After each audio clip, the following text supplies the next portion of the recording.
Assalamualaikum warahmatullahi wabarakatuh. Innal hamdalillah nahmadu wa nasta'inu wa nastaghfiruh wa na'udzu billahi min syururi anfusina wa min sayyiati a'malina. May yahdihillahu fala mudhillalah wa may yudhlil fala hadiyalah. Asyhadu an la ilaha illallah wa asyhadu anna Muhammadan abduhu wa rasuluh. La nabiyya wa la rasula ba'da amma ba'd. Puji syukur kepada Allah Subhanahu wa taala dan salat serta salam kepada nabinya. Di sini saya Zaki Nova Ramadian kelas 5 II1 absen 6 akan menjelaskan tentang tugas ilmu pendidikan, yaitu program pendidikan. Di masa pandemi seperti sekarang ini banyak sektor yang terganggu, mulai dari ekonomi, pekerjaan, dan salah satunya adalah pendidikan. Di mana pada saat pandemi sekarang ini pendidikan yang seharusnya berlangsung di sekolah, berlangsung tatap muka, harus dibatalkan karena peraturan dari pandemi sendiri yang tidak membolehkan orang untuk berkerumun, sehingga para siswa harus belajar online atau sekolah online menggunakan internet. Pada masa sekolah online seperti sekarang ini banyak polemik yang muncul, banyak masalah yang muncul terhadap sekolah online ini sendiri. Dan di sini saya sudah merangkumkan 3 polemik yang muncul pada sekolah online. Yang pertama adalah susah paham. Dalam sekolah online banyak siswa yang susah paham ketika dijelaskan oleh gurunya ketika mengikuti sekolah online. Karena apa? Karena ada 2 faktor. Yang pertama adalah faktor eksternal dan faktor internal. Faktor eksternal sendiri adalah seperti pelajaran. Faktor eksternal dari luar diri siswa itu sendiri yaitu adalah pelajaran seperti IPA atau matematika yang membutuhkan rumus, sehingga mereka harus tahu bagaimana cara pengaplikasian rumus tersebut. Sedangkan dalam belajar online atau kelas online sendiri, di mana guru harus menggunakan video ataupun bisa juga menggunakan aplikasi Zoom, di mana pasti para siswa sulit karena guru mempunyai ruang gerak yang terbatas. Ada beberapa yang tidak bisa diraih oleh guru dalam hal menerangkan ketika bertatap muka atau online. Jadi ketika para murid itu mempunyai pertanyaan atau mereka mempunyai masalah ketika dalam pengaplikasian rumus tersebut, mereka tidak bisa bertanya ke guru tersebut bila menggunakan kelas online.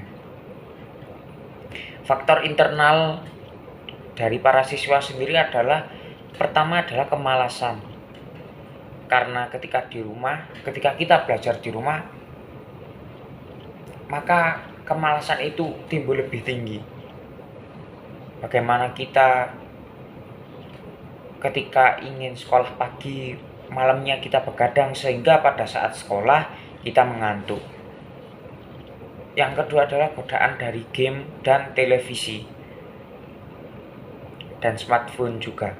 Bagaimana ketika guru sedang menjelaskan, mereka malah bermain game. Ketika guru sedang memberikan penjelasan, ketika guru sedang menerangkan lewat video maupun Zoom, mereka malah melihat TV atau bermain smartphone sendiri, sehingga mereka tanpa sadar melewatkan apa yang guru mereka terangkan, sehingga mereka ketika ujian, ketika ada soal, ketika ada penilaian harian, mereka bingung karena mereka tidak mendengarkan apa yang guru mereka sampaikan, sehingga mereka tidak tahu apa yang harus dilakukan pada saat soal-soal itu.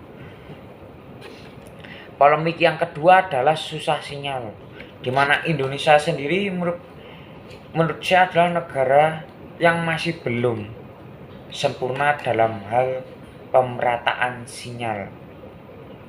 Dan sinyal sendiri adalah elemen penting, salah satu alat yang sangat vital dalam kelas online sendiri. Karena tanpa sinyal tersebut, tanpa internet tersebut, maka kita tidak akan bisa melakukan kelas online.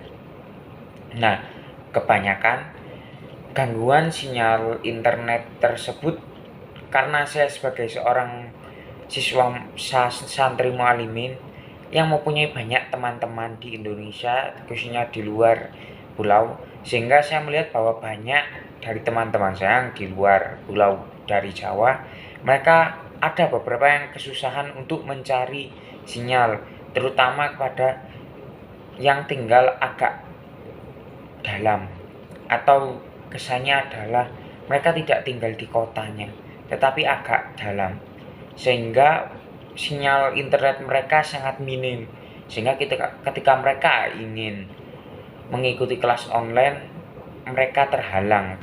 Mereka harus mencari tempat yang tinggi atau tempat yang mempunyai internet yang bagus, dan ini sangat mengganggu karena ketika sekolah harus ready, kita harus siap, mereka itu belum tentu siap karena mereka harus melihat, oh sinyal saya seperti ini, oh sinyal di sini seperti ini. Jadi sinyal internet yang random itu membuat para siswa kesulitan ketika mereka harus menggunakan internet untuk kelas online. Yang ketiga adalah smartphone. Dalam kelas online sendiri, smartphone adalah hal yang penting juga, hal yang sangat vital juga, karena ini adalah alat yang digunakan. Nah, di Indonesia sendiri masih banyak orang-orang atau masyarakat yang kurang mampu, sehingga ketika mereka membeli smartphone, mereka kurang mampu. Mereka tidak bisa membeli smartphone.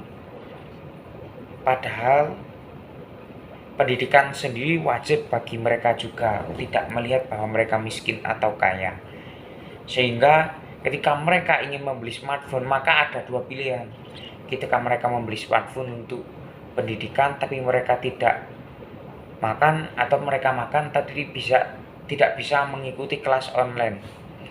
Dan ini adalah polemik yang sangat rumit, karena ini adalah titik dari permasalahan tersebut adalah ekonomi, masalah ekonomi, sehingga pemecahan solusi ini sangat susah karena harus ada campur tangan pemerintah dalam hal subsidi pembelian HP untuk belajar, setelah itu adanya HP murah dan lain-lain. Kesimpulan dari tulisan atas adalah untuk melakukan kelas online di Indonesia sendiri itu masih, menurut saya masih kurang sempurna, masih belum bisa diterapkan dengan baik, karena ada beberapa dari bagian Indonesia sendiri yang mempunyai masalah seperti smartphone untuk orang miskin, terus susah sinyal, dan yang terpenting adalah dari siswa itu sendiri, yaitu kemalasan dan godaan dari berbagai alat-alat tersebut.